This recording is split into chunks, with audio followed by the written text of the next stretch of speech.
probably my sixth PWX, so don't miss it every chance I get. So I'm a first timer, so I'm very excited about what's to offer, what's to learn. Looking for things to improve our operations and provide tools to our employees to make their job more efficient.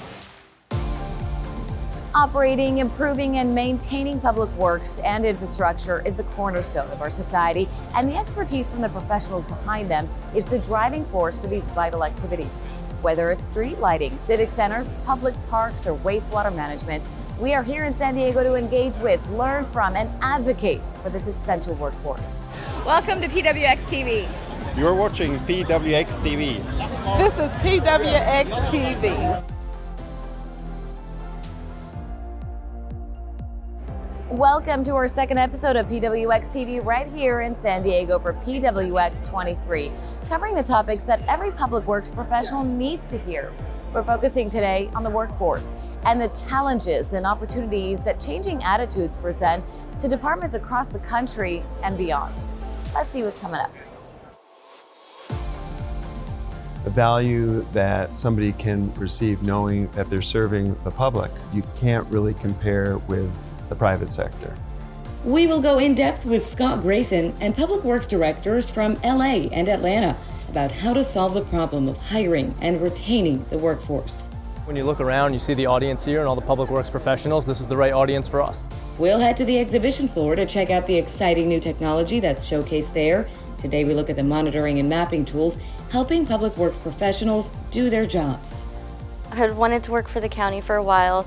I came in here not knowing anything. It's really fun being out there in the field, and I've learned a lot. And we continue our tour of public works departments across the nation. We cannot wait to share those stories.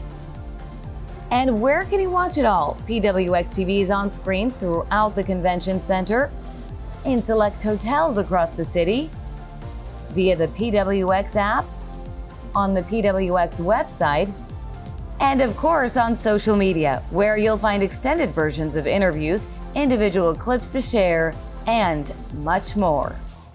First, what better way to celebrate our public works professionals than with the APWA National Rodeo? Let's head on down.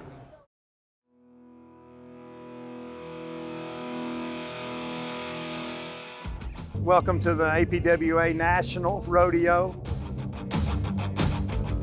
It is a very exciting event. It gives us a chance to really recognize the people in our industry that really perform the tough, difficult task of operating the machinery. They make our departments more efficient, more effective. They take care of safety. They are truly the unsung heroes of the public works world, the operators are.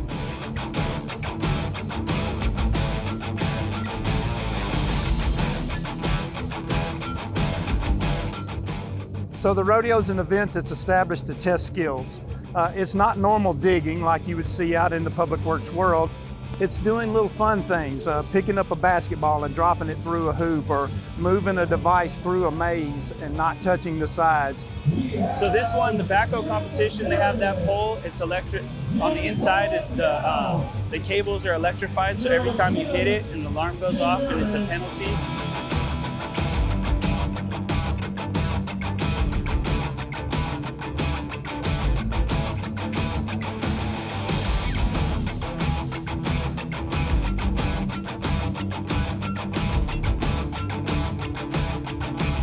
And then you just have the different, basically puzzle pieces that you got to do with the excavator, with the last one being the basketball.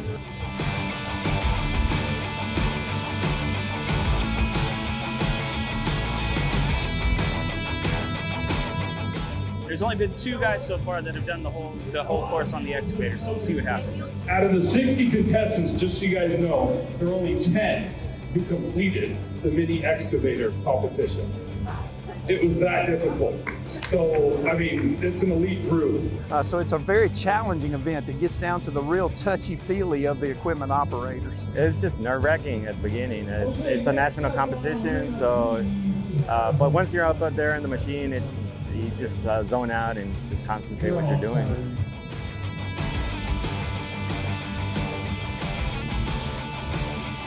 It's just a friendly competition. It allows guys to come from all over the country and try to see who's the best of the best, I guess. I've been looking forward to this ever since I got invited. It takes a lot of luck and skill set, of course, but you know, the operator, I've actually participated, I've actually tried it, and so it's a skill test, and sometimes it is just the luck, the way the breeze is blowing or the way the shadow falls, and sometimes it is just a magic of luck that gets it done. But these guys are very good at what they do. They are very skilled, and they make us all look good as public works professionals. I think it's more of a fun competition, a bragging rights between the cities or each state too. So it's just exciting to be out here. The winner gets a belt buckle to designate them as first, second, or third.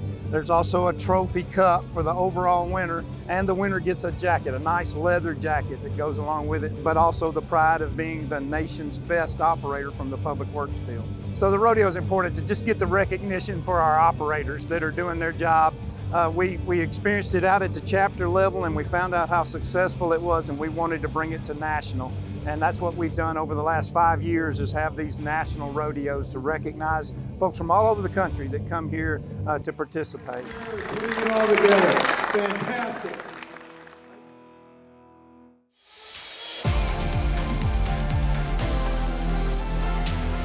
Congratulations to this year's rodeo winner. Hopefully a chance to celebrate here in San Diego before getting back behind the controls. And now to a department that's equally industrious and proactive in its approach to maintenance and improvement. It is the city of Plano.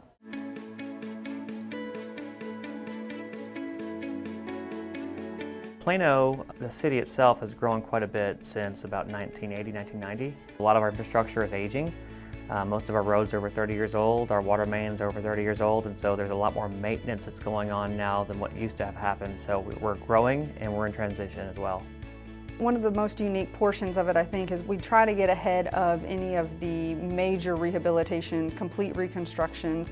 They take so much time, they disrupt traffic, they disrupt our residents' driving patterns, and they are just so costly. The Public Works Department considers ourselves the backbone of the city, and we're helping make police, fire, neighborhood services, parks, everybody move forward, whether it's our fleet, whether it's roads, water, wastewater, drainage, all of it matters, and it impacts pretty much everybody in their daily life. So we're very proud of that.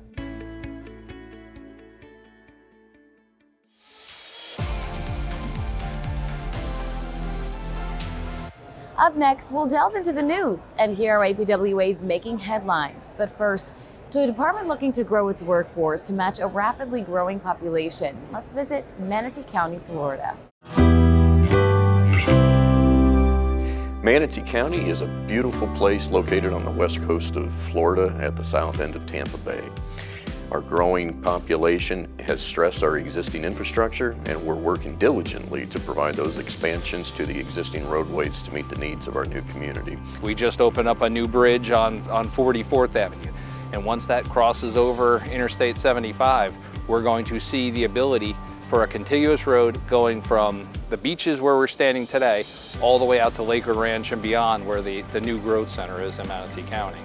We're starting to see more sidewalk projects, more complete streets, roundabouts, things that traffic calming, to really make sure that Manatee County is providing efficient ways to get around, but providing safe ways to get around. Where can I do some extra sidewalk work? Where can I improve pedestrian safety? And that adds to a lot more community benefit. We're looking for many, many new bright young faces to come join us and build a career as this community continues to grow.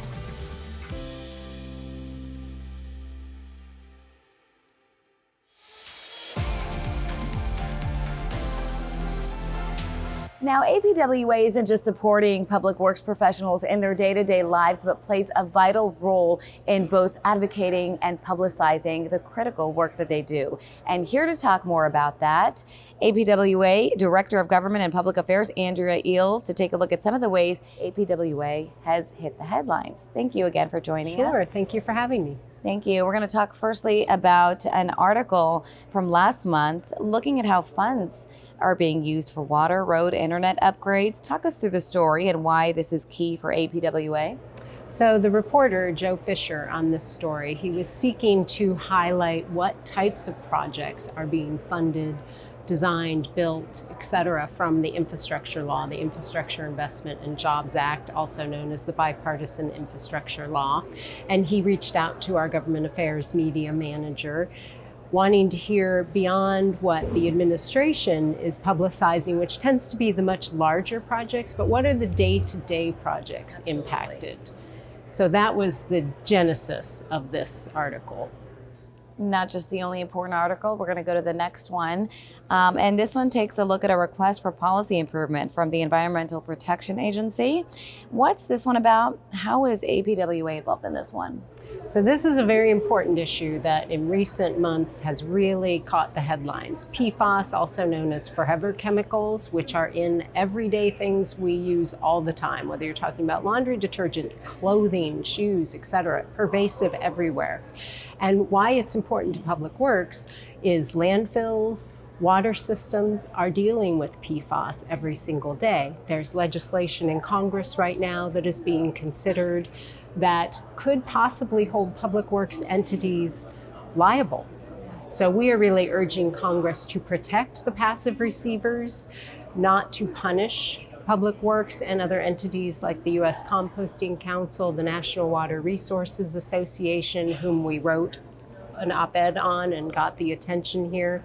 We want Congress to help local communities by protecting them, not treat us like the polluters creating it. Lastly, a slightly older article, but one with a major impact. Tell us about this op-ed from APWA CEO Scott Grayson and its impact. So the infrastructure law, which is $1.2 trillion over 5 years, was signed into law by President Biden in November of 2021.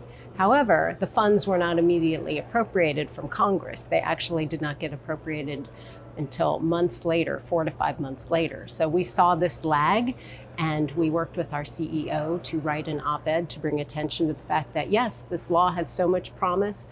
Our members, communities, everyone is looking forward to this investment.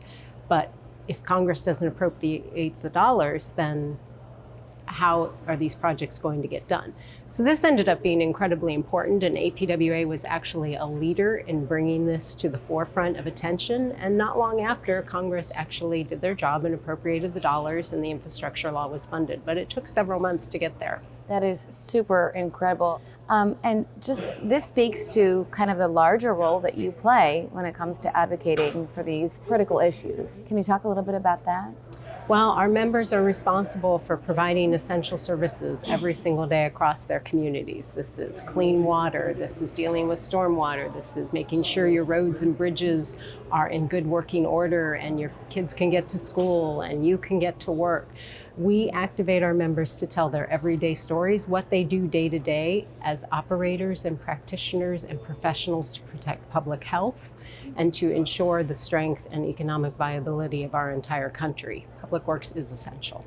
And that's the story we try and tell every day through advocacy efforts. Thank you so much. Sure.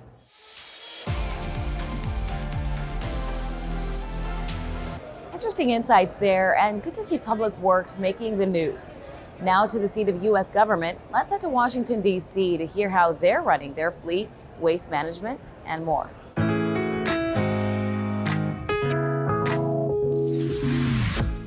D.C. Department of Public Works covers a wide range of services to include collections, recycling, parking, and we're also responsible for the fleet, over 3,000 vehicles, municipal vehicles for the District of Columbia. It's a very large responsibility because we have visitors from all over the country, and one of the things that we want to do is always to keep the visitors safe and also keep our residents safe. The Office of Waste Diversion is responsible for waste reduction and reuse of our city waste that comes in through our waste stream. We do like to focus on promoting reduction, reuse, and compost, and reduce pollution.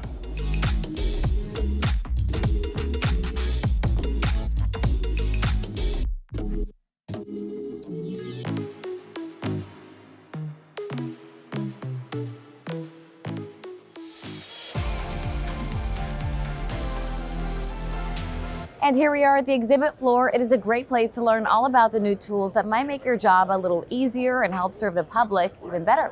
Today I'm here to look at some of the newest tech in monitoring and mapping. Let's go.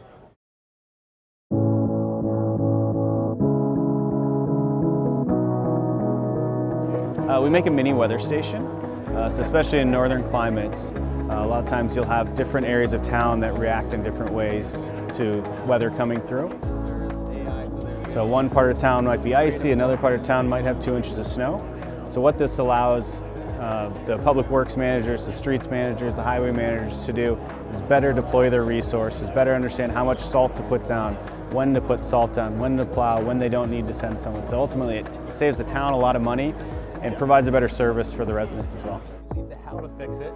A lot of folks are still doing road assessments manually. We like to say that's the same way that Julius Caesar did road assessments, and so it's a little bit outdated. And so by using AI, artificial intelligence, and machine learning, and a simple smartphone that everybody has, people can identify the roads that need the most work. And I think we all know nobody likes a pothole, and so we can help folks fix their roads and be effective stewards of taxpayer dollars. We pair wireless cameras that have integrated weather sensors with a cloud-based platform, so public works directors, managers, and street supervisors can monitor the road conditions remotely. We've now released an AI product, so the camera will also automatically detect things like precipitation, accumulation, and like when snow has been cleared. When you look around, you see the audience here and all the public works professionals. This is the right audience for us. It's a great opportunity for us to meet with directors from all over the country to get their feedback, not only on what we have today, but what they want in the coming years. It's the largest public works expo. We needed to be here because we're talking to customers all over US and Canada. Why not go to where they're all going? Some great tech there. And stand by for our in-depth discussion on workforce issues and public health with APWA CEO Scott Grayson. But first, to a city ahead of the curve and how it's planning for the coming decades of development. Let's go to Sacramento. Sacramento has a lot of trees that are over 100 years old.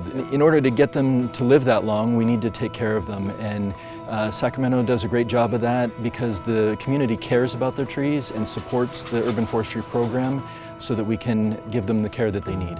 The city has a planning division and they have a 2040 general plan, and it's a vision of how the city is going to grow.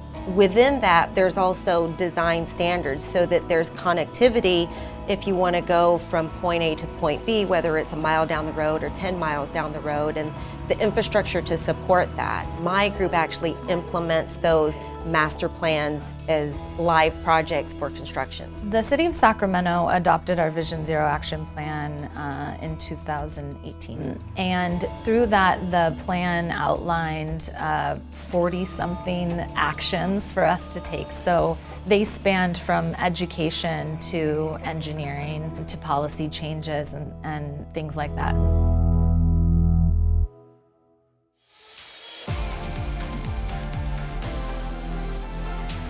In recent years, we've seen a major shift in people's perception of work, and across all industries, enticing and retaining a capable workforce is becoming increasingly difficult. Here to talk about it, we've got a team.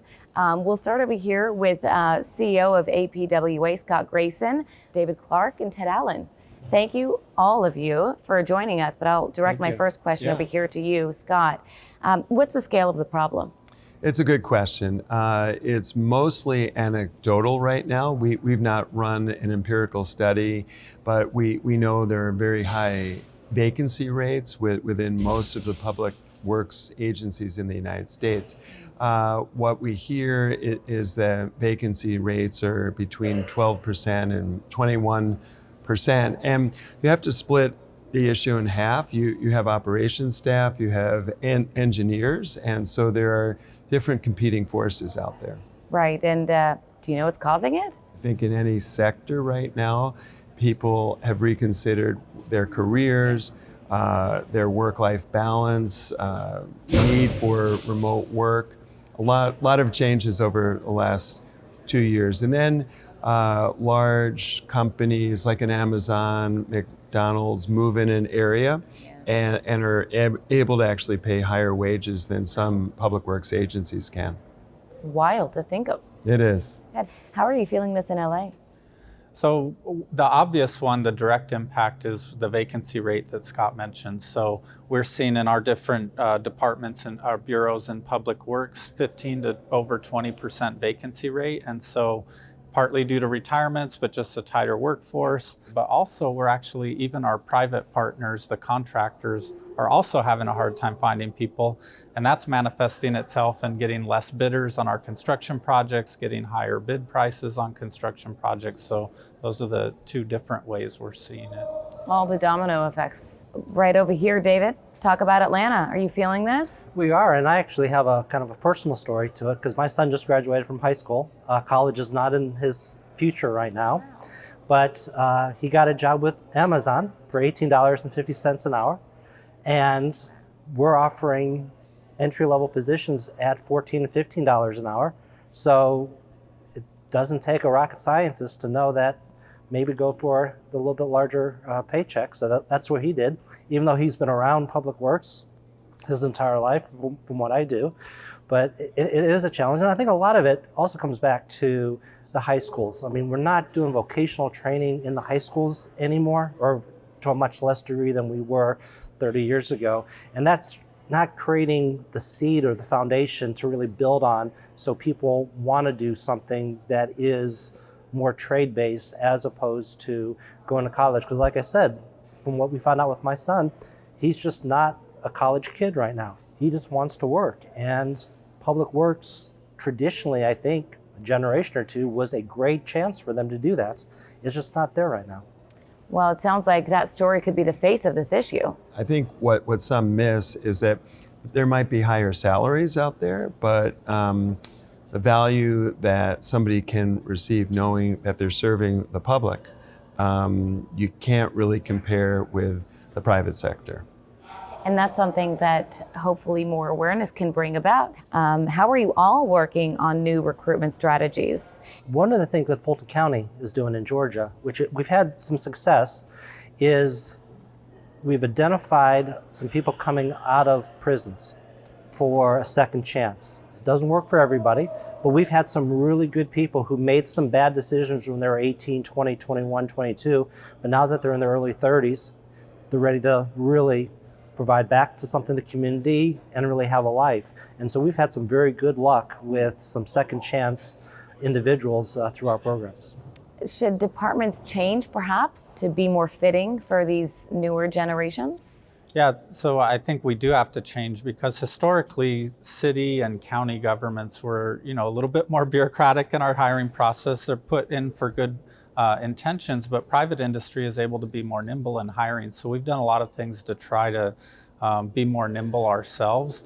In the job fairs now, we can make conditional same-day job offers, which in the past we could never do. Yeah, in the past, you would get us signed up for an interview, you would interview a month later, get a score a month after that. By then they have a job. And it's been one of the top priorities of Mayor Karen Bass, the new mayor in Los Angeles, for us, is filling positions. So we have support all the way up to the mayor in finding ways to be more nimble with our hiring.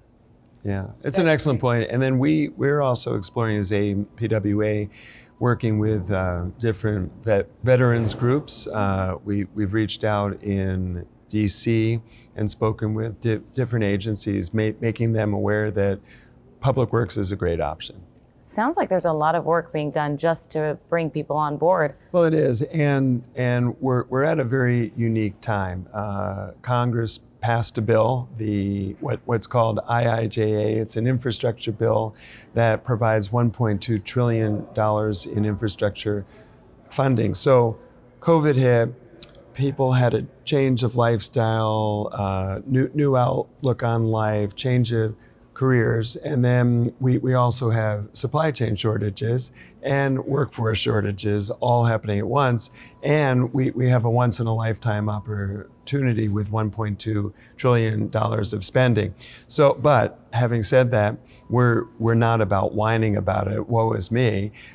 We just had a meeting here of about 18 Public Works directors from the largest cities in the United States, Canada, even Helsinki.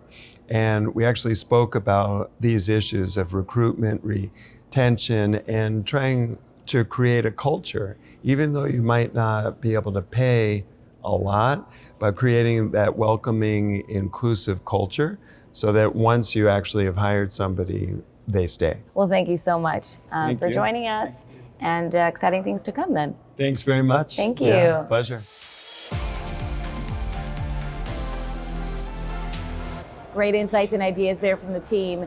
Now we're going to head over to last night's networking event aboard the USS Midway. Hear from a few more of PWX 23's excited attendees. Well, I'm the Monterey Bay chapter president, so this is my first PWX, and I wanted to just see what it's all about and meet some people from all over. And it's in San Diego, the finest city in America. It is a great conference. We love to work with public works agencies, so we're happy to partner and attend this event every year. I actually just made management last year, so I got lucky and got to come to San Diego. Not just meet people and network and see what educational course I can take home with me and apply at the city of Fresno. So I'm very interested to see what other organizations and city offer. What are their processes and how we can improve with it. So, and a lot of networking as well. So that's why I'm here and I'm excited. The weather is great. I haven't been to many conferences where I can say like somebody from Sweden is at the same conference as I am. It's a big melting pot of all sorts of ideas. Everybody's here. I mean, we take a lot of things for granted, like being able to ride your bike or to ride your car wherever you go. But someone is making that happen. I mean, someone making that possible. As a citizen here, we realize that there's work that needs to happen in our streets, sewage, water. It's actually a great work that public works authorities do for us to support our day-to-day lives.